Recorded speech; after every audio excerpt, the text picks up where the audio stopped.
automating the sales order creation in SAP from external sources like emails and fax.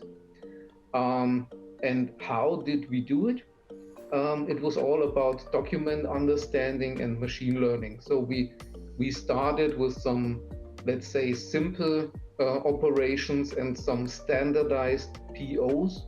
So we choose around 2 or 3 standard customers where we know that we get the POs in every time the same way, so that the robot was able to understand the documents.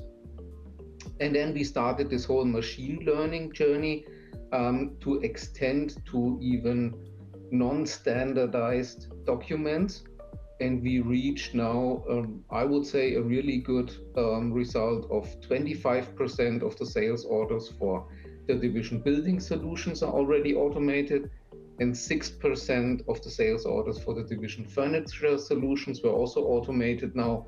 And so the number is definitely increasing.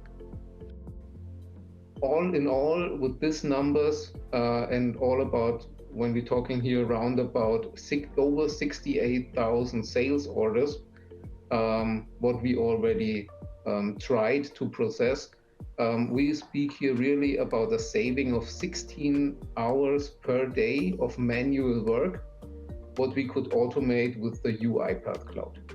Kind of use cases we have is, the first one is a pure data science AI topic, which is a text mining topic.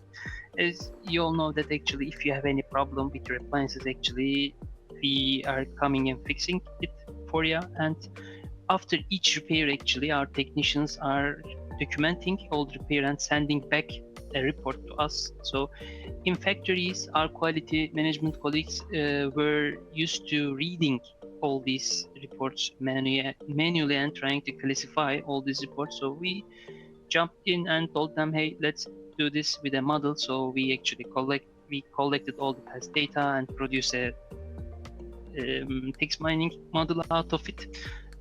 So we also integrate the translation part to it. So actually we are now probably translating more than 30 languages before classifying those reports. So now this use case is actually up and running into factories at BSH right now. So we are working hard also to roll out this process to other quality departments as well. The first use case is about the intercompany invoices. So every of our subsidiaries sends invoices to the headquarter, and every intercompany invoice looks different because of the different subsidiaries. And we try to get the contract numbers out of those invoices. And with this, with this use case, we try to implement document understanding. We try to use the first case for using regex, which gets data out of documents with certain rules. So when we have a number, a contract number, which might be in the same way written, then we can get it out of the document via regex. And this is something we've done over here. And the result is that we have run this use case since 4 months, and we already get the contract number out of 912 documents so far. So this is a very good result for us so far.